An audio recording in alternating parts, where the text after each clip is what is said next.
Welcome to Gaming Top Down. Today we're going to be unboxing a big new expansion for Dice Throne called Marvel Dice Throne Missions. This is a solo or cooperative expansion to Dice Throne. You have to have your own characters to bring and play this game, and you play against a bunch of different Marvel villains in about 20 different missions, I believe. So let's go down to the table and see what everything looks like inside this box, as well as this promo pack from the Kickstarter.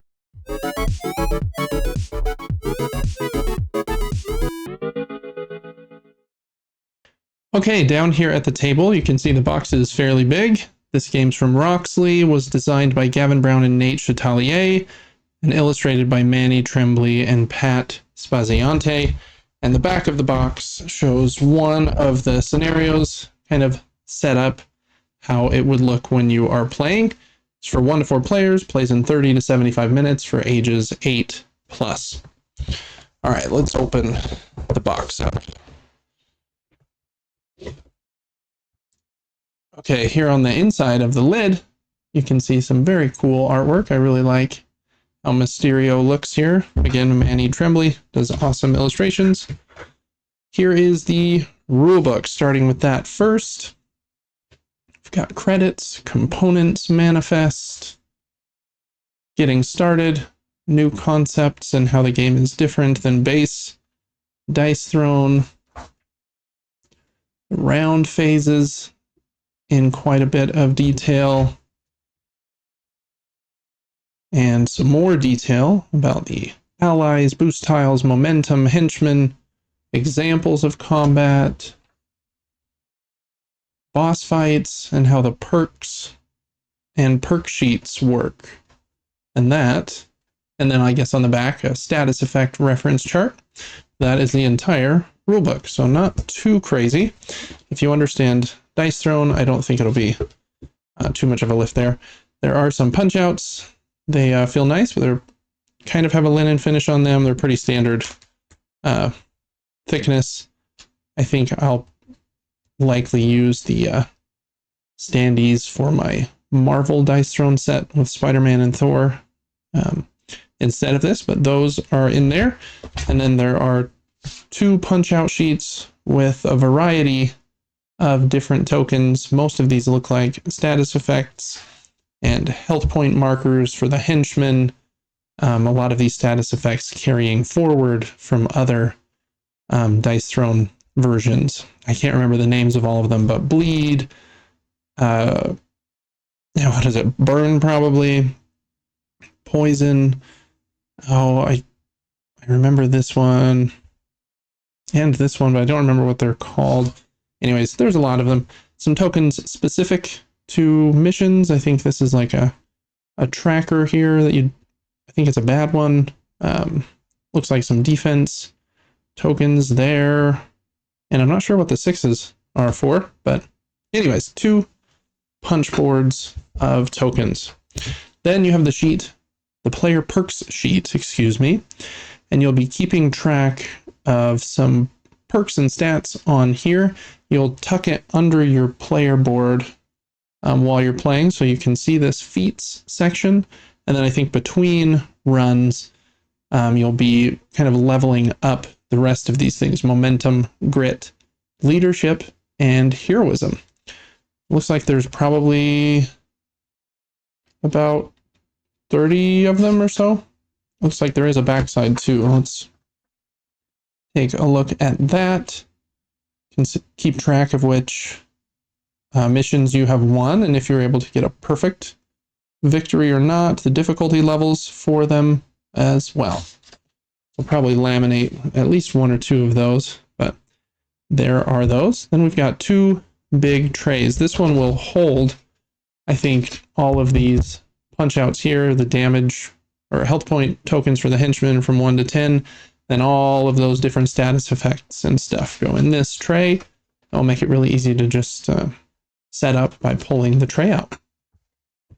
Okay, then we have the, I think, 20 mission trifold pieces. Let's look at them after we look at the rest of these pieces here inside the map. And this is the crisis clock. It's kind of this countdown timer to bad things happening And let's look at that as well when we look at these. Okay, there are 4 momentum trackers. Oh, this one's a little bit stuck. Let me see if I can unstick him. Yeah, there we go. Where you can keep track of how much momentum you have up to a max of 15, looks like. That's a new kind of point system that you can use when you inflict a status effect on a henchman. Instead of inflicting it, you can just get some momentum, and then I think you use that to buy ally cards. Also got a boss health tracker here. They've got a 1 here, so some of the bosses must have over 100 health, which is kind of bonkers. Okay, there are a few cards here. Let's look at those last, and we'll look at them when we look at this promo card set.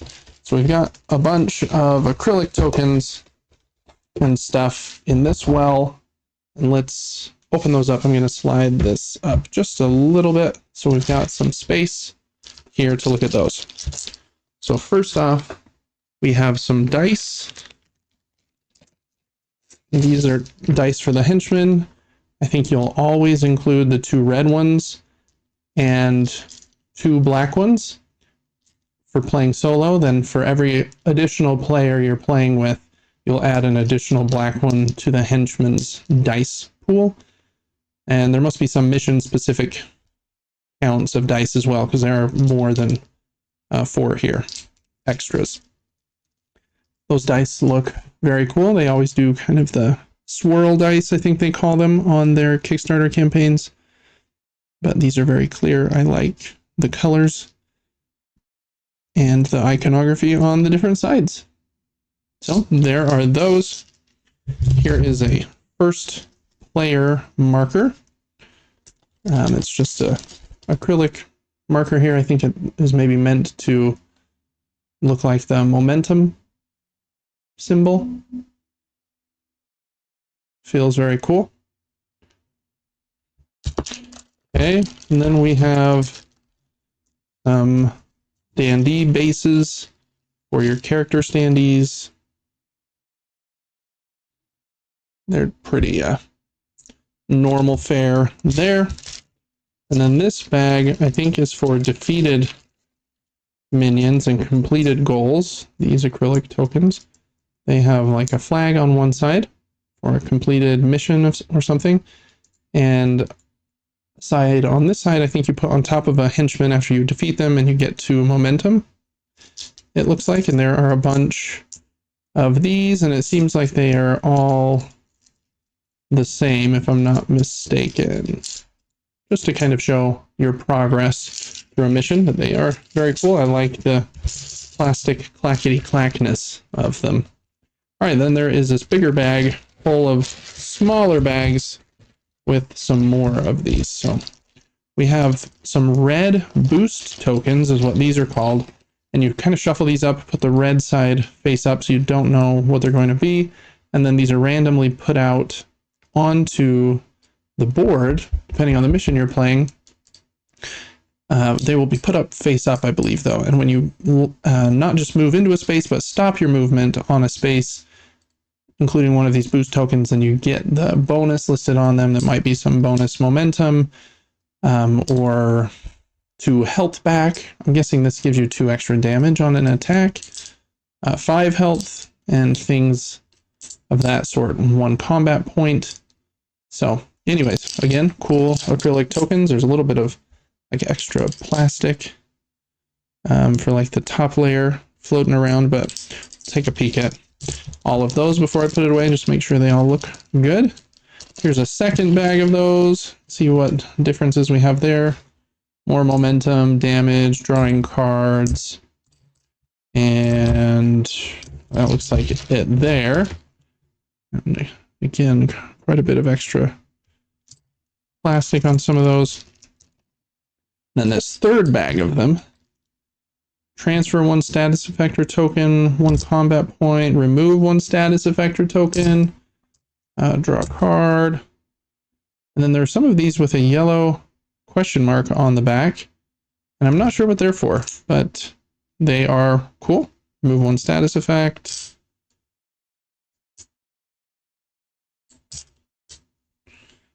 3 health, 6 health.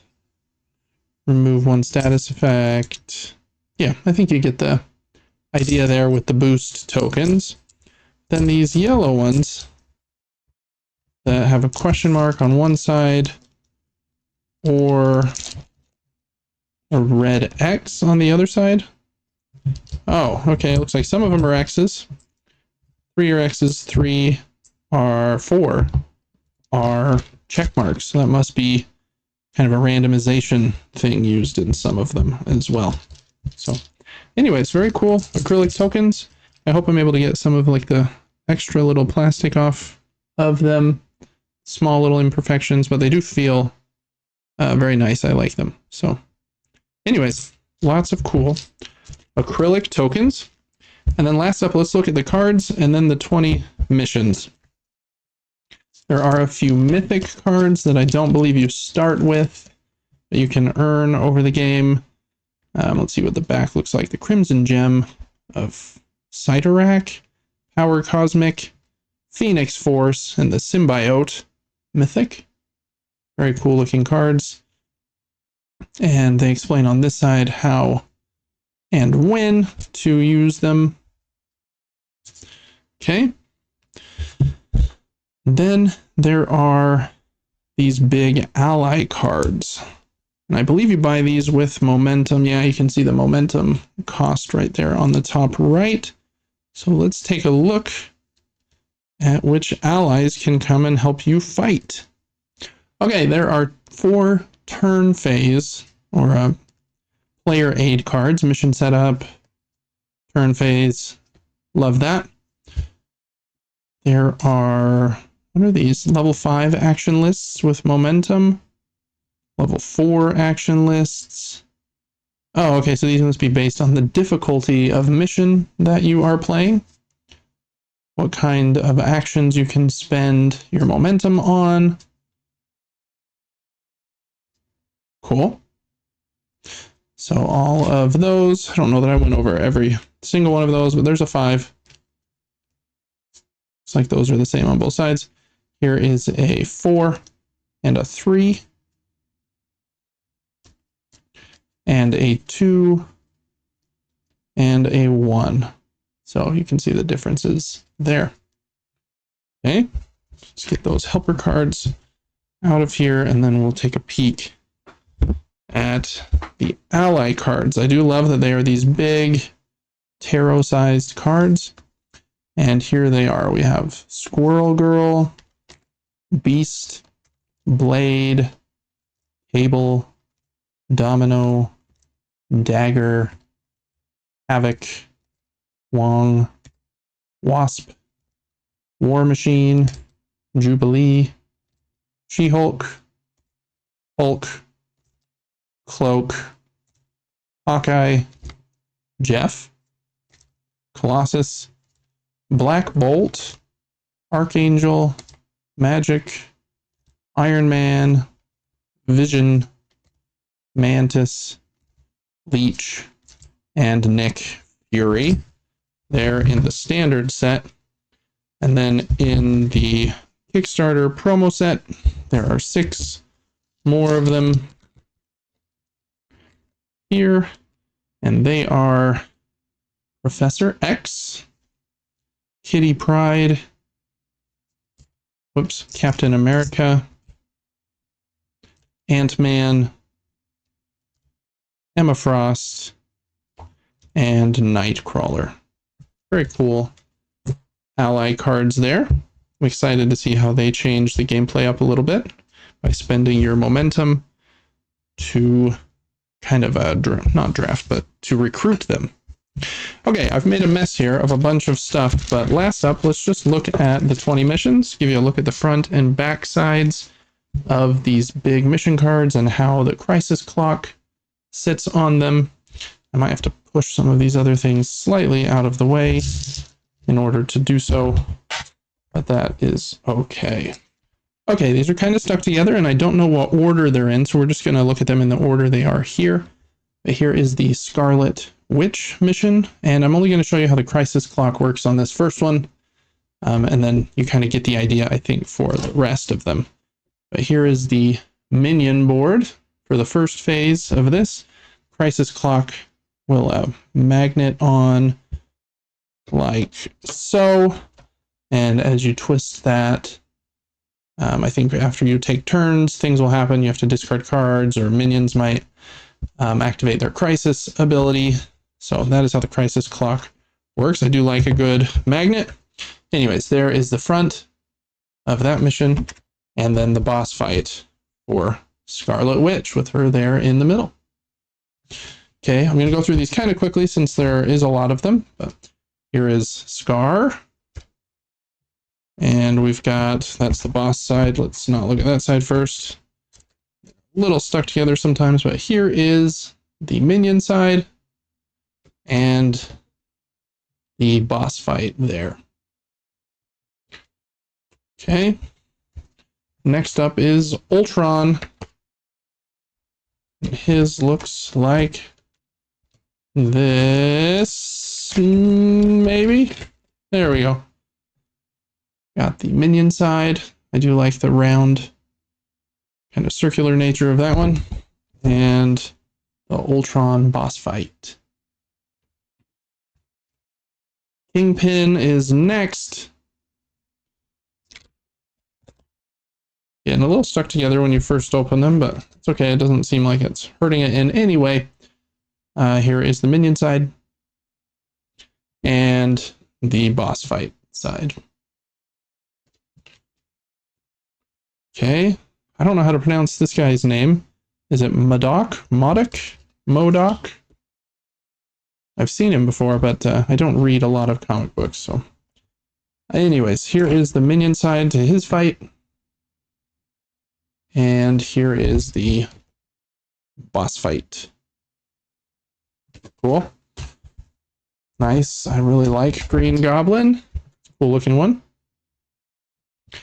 And here is his minion run. Mission run. I'm not sure what it said there. And the boss fight here. Next up is Thanos. Everybody knows him. And oh, on this side you have to fight Ebony Maw before you get to him. Interesting. This is cool. It shows you the difficulty and the duration there at the top. Which side is side 1? Here is side 2. There. Okay, Magneto is next.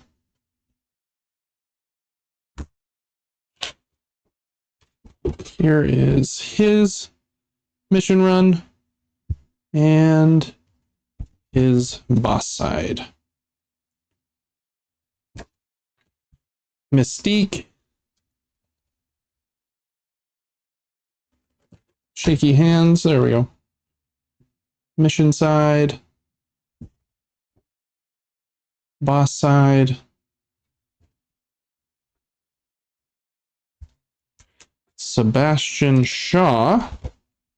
Don't really know what you are from. You're stuck to the next one. There we go. Mission side. And the boss fight. There are a lot of these, which I think is really cool. Master Mold.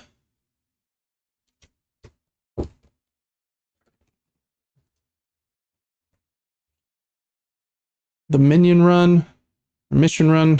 I keep saying minion run, but it says mission run specifically there on the top of the board, and the boss fight for Master Mold. Next is Claw.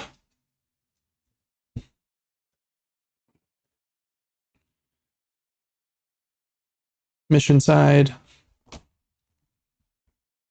And boss side. Then Onslaught. Mission side. Boss side. Okay, just like 5 or so more, I think. There's a lot of these. I'm kind of surprised. It seems like there's been more than 20. Sauron, but a different kind of Sauron than the one I'm used to here. Dinosaur kind of dude. Got the side 1 boss fight against Sauron's Hunger. Side 2 boss fight. Okay, Mordo, I think was the name. There's the cover there. Here is side 1 is a boss fight. Interesting. Side 2 is, oh, Dormammu. Very cool looking.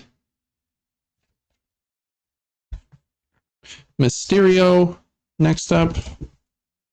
Just got his. Come on. You can do it.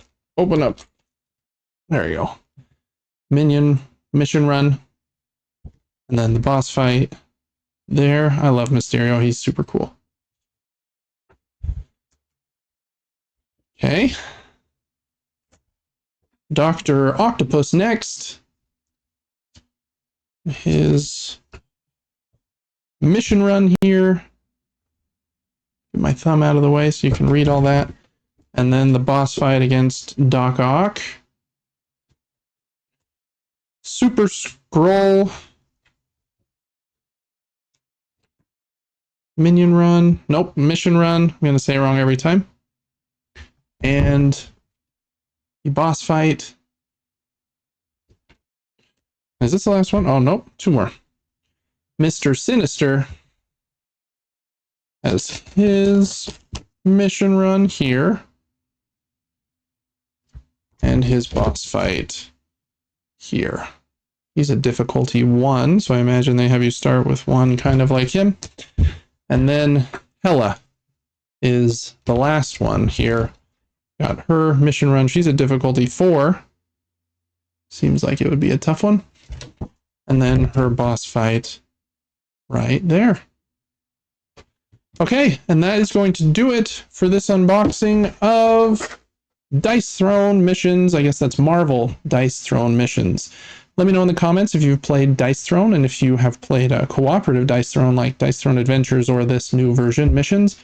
I'm very excited to try it out. Thanks so much for watching this unboxing and look forward to some playthrough content of this game coming soon. Thanks so much, and I'll see you on the next one. Bye-bye. Thank you so much for watching this video. As most of you know, gaming top-down is an independent endeavor. I don't accept money from publishers for previews or opinion-related content, but there are a few ways that you can support the channel and help me keep the lights on. Liking this video and subscribing to the channel helps me to grow.